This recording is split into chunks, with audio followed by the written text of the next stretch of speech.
रिया से एनसीबी की पूछताछ पर बड़ा खुलासा हुआ है। पहली बार रिया चक्रवर्ती ने ड्रग्स लेने की बात कबूली है। एनसीबी सूत्रों के आधार पर यह बताया जा रहा है कि रिया ने पूछताछ में कहा है कि वो सिर्फ सुशांत के साथ ही ड्रग्स लेती थी। कल पूछताछ के दौरान जब रिया चक्रवर्ती का शौविक के सामने बिठाकर पूछताछ की गई तो रिया चक्रवर्ती रोने लगी। एनसीबी के अधिकारियों ने शौविक से कहा कि उसने ये बयान दिया है कि रिया ड्रग्स लेती थी, जिसके बाद रिया ने ड्रग्स लेने की बात कबूली है। रिया चक्रवर्ती ने एनसीबी को बताया कि कई बार उसने सुशांत और शौविक ने एक साथ ड्रग्स लिया है। सूत्र ये बता रहे हैं कि रिया चक्रवर्ती ने पूछताछ में यह भी बताया कि जो भी ड्रग्स आता था वो सुशांत और उसके दोस्तों के लिए आता था। सुशांत रोज ड्रग्स लेता था और सूत्रों के आधार पर रिया चक्रवर्ती ने कहा है कि लॉकडाउन के दौरान सुशांत को जो ड्रग्स देने वाला डीलर था वो ड्रग्स मुहैया नहीं करा पा रहा था, इसलिए शौविक ने सुशांत के लिए ड्रग्स का इंतजाम करना शुरू किया और शौविक ने इस तरह से इस पूरे मामले पर उसका कनेक्शन भी जुड़ता है। आपको बताते हैं कि ड्रग्स कनेक्शन का पर रिया चक्रवर्ती ने दरअसल क्या क्या बातें कबूली हैं। सूत्रों के मुताबिक रिया ने एनसीबी पूछताछ में ड्रग्स लेने की बात कबूली है। रिया ने माना है कि वो सुशांत के साथ ड्रग्स लेती थी। सूत्रों के आधार पर रिया चक्रवर्ती ने पूछताछ में यह भी माना है कि सुशांत, शौविक और वो तीनों एक साथ कई बार ड्रग्स ले चुके हैं। रिया ने एनसीबी को बताया है कि सुशांत और उसके दोस्त के लिए ड्रग्स आमतौर पर मंगाए जाते थे। सूत्रों के आधार पर यह भी कहा जा रहा है कि रिया चक्रवर्ती ने कहा है कि सुशांत रोज ड्रग्स लेता था। रिया के मुताबिक सुशांत काफी समय से ड्रग्स ले रहा था। लॉकडाउन में शौविक ने सुशांत के लिए ड्रग्स का इंतजाम किया।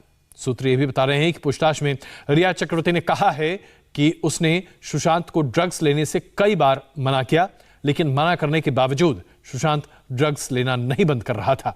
इसके अलावा सूत्र बता रहे हैं कि शौविक के साथ पूछताछ में रिया चक्रवर्ती रोने लगी और शौविक के बयान के बाद रिया चक्रवर्ती ने ड्रग्स लेने की बात कबूली है। इस बारे में और जानकारी दे रहे हैं हमारे संवाददाता जयप्रकाश, जो कि इस वक्त मौजूद हैं, और साथ साथ अतुल और राजीव भी इस वक्त हमारे साथ मौजूद है। जयप्रकाश, इस पूरे मामले में बड़ा भयानक ट्विस्ट है। अभी तक रिया चक्रवर्ती ये हर जगह हर मंच पर कह रही थी, जांच करा लो, मैंने आज तक कभी ड्रग्स नहीं लिया। अब अगर वो गांजे और मारवाना के कश की बात मानने लगी हैं तो क्या कहा जाए कि आने वाले दिनों में कुछ और जानकारी निकलेगी? बिल्कुल अजय जी, देखिए जानकारियां लगातार छन छन के बाहर आ रही हैं और जो जानकारी नारकोटिक्स कंट्रोल ब्यूरो के सूत्रों से मिली है उस जानकारी के अनुसार रिया चक्रवर्ती ये मान चुकी हैं कि वो सुशांत सिंह राजपूत के लिए ड्रग्स मंगवाती थी। ये भी मान चुकी हैं कि जो अनुज है, ये जो शौविक और सैमुअल है, उनके जरिए वो ड्रग लाने के लिए कहती थी, दीपेश के जरिए ड्रग लाने के लिए कहती थी। लेकिन एक जानकारी और आई है कि रिया चक्रवर्ती ड्रग कंज्यूम भी करती थी। अतुल अभी यहाँ पर आए हैं। अतुल, अंदर की और क्या जानकारी आप लाए हैं? जी देखिए, ये जो पूछताछ है वो लगातार रिया से चल रहा है। रिया अभी भी, आपको बता दें, सीधे जवाब नहीं दे रही हैं, गोल मटोल जवाब दे रही हैं।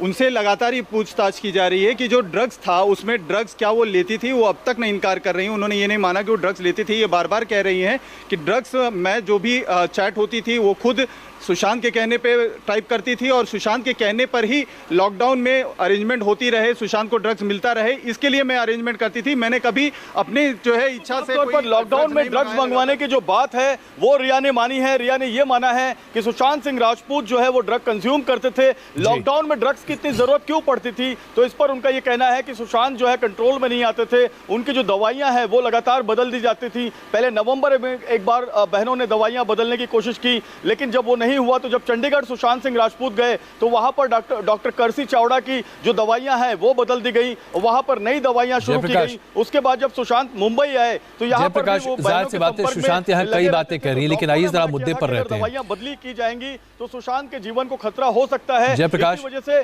घर वालों से सुशांत को दूर रखने की कोशिश की गई, लेकिन सुशांत घर वालों से संपर्क में आ जाते थे।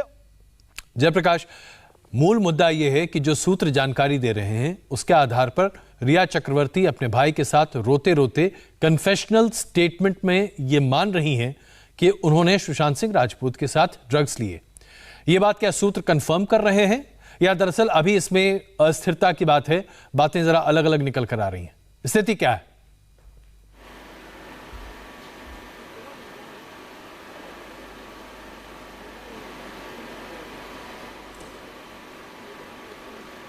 जयप्रकाश, आप हमारे साथ हैं? आवाज आ रही है आप तक? ऐसा लग रहा है कि कुछ दिक्कत है, तकनीकी दिक्कत है, जिसकी वजह से हम जयप्रकाश तक नहीं पहुंच पा रहे हैं।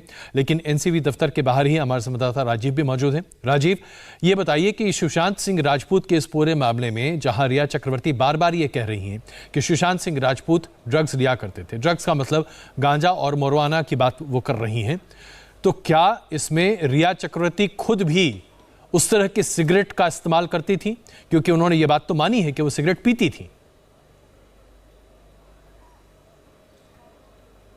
बिल्कुल, देखिए, सिगरेट पीने और ड्रिंक करने की बात तो कल ही पूछताछ में मान लिया था रिया चक्रवर्ती ने, लेकिन अभी भी वो इस बात पर अड़ी हुई है कि वो ड्रग्स का सेवन नहीं करती थी।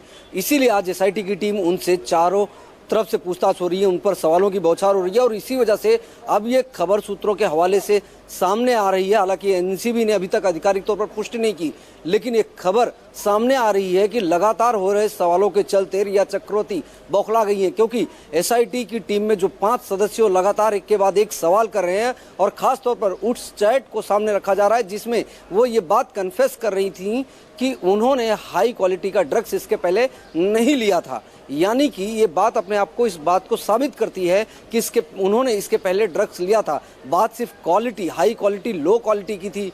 यानी कि अब एनसीबी इस बात को कहीं ना कहीं खुद रिया चक्रवर्ती की जुबान से सुनना चाहती है, क्योंकि रिया चक्रवर्ती मैसेज में तो कन्फेस कर रही हैं लेकिन मान नहीं रही है, लेकिन लगातार हो रहे सवालों के चलते वो बौखला गई हैं और इसी वजह से ये बातें अब सामने आ रही है। आपको ये भी बता दें कि थोड़ी देर पहले एनसीबी के अधिकारियों से हमारी बात हो रही थी, उन्होंने कहा था कि आफ्टर लंच संभव है कि वो कुछ ब्रीफिंग दे इस मामले में। तो अब इंतजार करना पड़ेगा कि एनसीबी कब इस पूरे मामले में क्या कुछ अपडेट देती है, क्योंकि आज लगातार इस तरह की खबरें सामने आ रही है कि रिया चक्रवर्ती गिरफ्तार हो सकती हैं। तो रिया चक्रवर्ती गिरफ्तारी की बात काफी प्रबल तरीके से सामने आ रही है। एनसीबी की तरफ से ये भी शायद संकेत मिल रहे हैं कि आज पत्रकारों से बातचीत करेगी और अगर एनसीबी इस बारे में जानकारी देती है कि रिया चक्रवर्ती ने क्या कहा है तो फिर स्पष्टता और ज्यादा आएगी। थोड़ी देर पहले सुशांत के पिता के सिंह के वकील विकास सिंह ने प्रेस कॉन्फ्रेंस की। सुशांत की बहनों के खिलाफ रिया की एफआईआर को बेबुनियाद बताया। इस प्रेस कॉन्फ्रेंस के बाद रिया चक्रवर्ती के वकील ने जवाब दिया है। रिया चक्रवर्ती के वकील मान सिद्धे ने कहा है कि फर्जी तरीके से दवाओं का प्रिस्क्रिप्शन बनाया गया था। इस प्रिस्क्रिप्शन के आधार पर सुशांत सिंह को जो दवाइयां दी जा रही थी वो एनडीपीएस एक्ट के तहत प्रतिबंधित है। इस मामले की जांच सीबीआई नहीं कर रही है, इसलिए रिया ने सीबीआई के सामने इस मामले पर बयान नहीं दिया और अलग से एफआईआर दर्ज किया।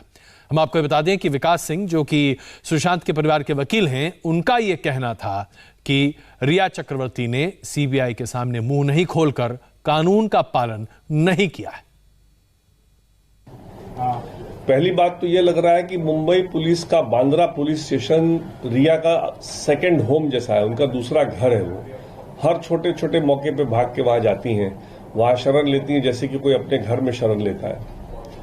दूसरी बात, जो बांद्रा पुलिस ने एफआईआर दर्ज की है वो बिल्कुल बेबुनियादी है, बिल्कुल इलीगल है और सुप्रीम कोर्ट की ऑर्डर की अवहेलना है।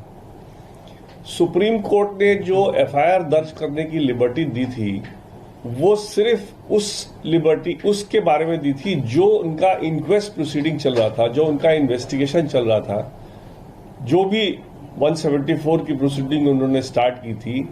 अगर उस प्रोसीडिंग के दौरान कोई कॉग्निजेबल ऑफेंस अगर उनको नजर आता तो एफआईआर दर्ज करके वो उसको भी सीबीआई को भेजने का उनका उत्तरदायित्व था। सुप्रीम कोर्ट ने कभी भी ये लिबर्टी अक्यूज को नहीं दी थी कि वो एक एफआईआर दर्ज करें।